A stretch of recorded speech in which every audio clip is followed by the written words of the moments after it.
कथाकार। वैसे तो पहलवानी ना ही गन्नू का शौक था, ना ही पेशा। फिर भी मोहल्ले में उसका नाम गन्नू पहलवान ही जाना जाता। कद काठी और स्वभाव में थोड़ी अकड़ उसे इस नाम का हकदार भी बनाती। 20 बीघा जमीनें होंगी और साथ ही मिलावटी दूध का धंधा। मोहल्ले के ही कुछ छोटे बड़े सामने से गुजरते हुए सलाम ठोकते तो गर्व से सीना चौड़ा भी हो जाता और अक्सर अपने घर के बरामदे में बैठकर मूंछों पर ताव देता रहता।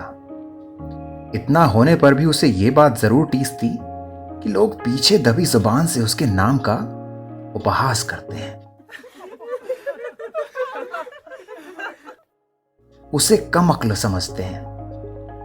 बात गलत भी न थी, था वो अंगूठा छाप ही। बड़ी कोशिश की कि औलाद पढ़ लिख जाए, लेकिन सरस्वती का वास उसके घर संभव न हुआ। गांव के उस वर्ग को देखकर भी उसे कुड़न होती जो पढ़ लिख कर आगे निकल गए थे और उसके रुतबे को कोई भाव न देते। कभी कभी सोचता कि रमाकांत जैसा पढ़ा लिखा व्यक्ति अगर उसे इज्जत देता तो बात ही कुछ और होती। यूं तो मोहल्ले का कोई भी उससे ज्यादा मतलब ना रखता। सब यही कहते, वकील और गन्नू से ना उलझो तो अच्छा। हफ्ते भर पहले ही लठैत लेके बिरजू के घर धमक आया था। बात सिर्फ ये थी कि बिरजू ने प्रधान जी से शिकायत कर दी थी कि गन्नू की भैंसें उसके खेत में चरने दौड़ पड़ती हैं और इसी चक्कर में खड़ी मटर की फसल खराब हुई जा रही है। बस फिर क्या था। वैसे तो प्रधान जी ने बिरजू को सलाह दी, देख बिरजू, नुकसान तो हुआ है, पर इतनी सी बात पर गन्नू से ना उलझे तो ठीक रहेगा। अपना समूह लेके चला आया था बेचारा। उस पर भी जब गन्नू पहलवान को पता चला तो लठैत लेके धमकाने पहुंच गया था। खैर, इस बार मामला कुछ और था। मामला मोहल्ले का था। मामला पूरे गांव का था। विकास प्राधिकरण से जन ग्राम कल्याण योजना के तहत गांव में पक्की नालियों के निर्माण का सुझाव आया था।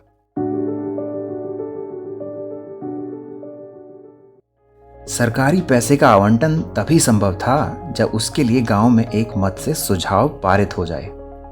प्रधान जी ने सुझाव दिया, ग्रामवासियों, ये विकास जरूरी है। शौच का जल पक्की नालियों से होकर गांव से बाहर चला जाएगा। हो सकता है इस कार्य हेतु हमें अपनी जमीन का कुछ हिस्सा देना पड़े, किंतु ये हमारे भले के लिए होगा। कुछ राजी हुए और जो ना हुए उन्हें मनाने की कोशिश की गई। प्रधान जी स्वयं अपनी जमीन का एक टुकड़ा देने को तैयार हो गए, किंतु गन्नू पहलवान राजी ना हुआ। गुर्राते हुए अकड़ में बोला, 1 इंच जमीन न दूंगा। कुछ ने साहस किया और कहने लगे, देखो गन्नू पहलवान, इससे सबका भला होगा और तुम ही तो ना हो जो जमीन दोगे, और जमीन भी कितनी, एक छोटा सा ही तो टुकड़ा देना होगा। अपनी मूंछों पर ताव देते हुए फिर बोला, चुप कर, कहा ना 1 इंच ना दूंगा। बिना किसी हल्के पंचायत भंग हुई। 2 दिन यूं ही बीत लिए। जिसको भी खबर लगी उसने दबी जबान में गन्नू पहलवान की निंदा ही की। हफ्ता होते होते भी समस्या का हल ना निकला। ऊपर से सरकारी फरमान था कि 2 हफ्तों में कागजी कार्यवाही ना हुई तो रुपयों का आवंटन रद्द कर दिया जाएगा। इस बीच कुछ ने सुझाव दिया कि रास्ता बदल दिया जाए, तो कुछ ने कहा कि रातों रात निर्माण करवा दिया जाए, पर कोई भी समाधान नियमों के आधार पर नहीं था। कहा गया कि यदि रातों रात निर्माण करवा भी दिया जाए और यदि अगले दिन गन्नू ने सरकारी दफ्तर जाके आपत्ति जता दी तो कार्य तो रुकेगा ही, हर्जाना और भुगतना पड़ेगा। सबने फिर से गन्नू पहलवान को मनाने की कोशिश की, पर कोई फायदा नहीं। गन्नू पहलवान कम अक्ल के साथ साथ बदजबान भी था। कोई कुछ कहे उससे पहले ही मूंछों पर ताव दे देता और कहता, अरे चल हट परे, कह दिया ना मिलेगी जमीन। 3 ही दिन शेष थे। कोई तरकीब काम ना आई। लगभग तय हो चुका था कि रुपयों का आवंटन रद्द ही होगा। सबके मन में एक निराशा थी।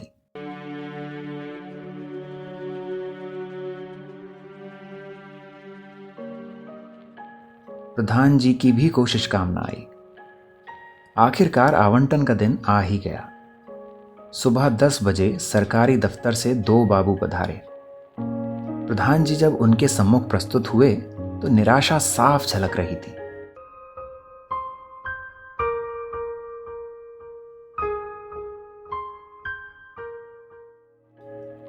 मन में एक हार की भावना प्रबल थी। बाबू क्या सोचेंगे कि गांव में कोई मेरी बात नहीं मानता। आखिर कैसा प्रधान है। अरे प्रधान जी, आज तो खुशी का दिन है, ऐसे मुरझाए से क्यों हैं? बाबू ने कहा।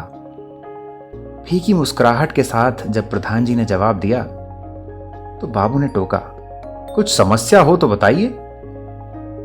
माजरा सुनते ही बाबू को देर न लगी समझने में, पर वो भी क्या करते।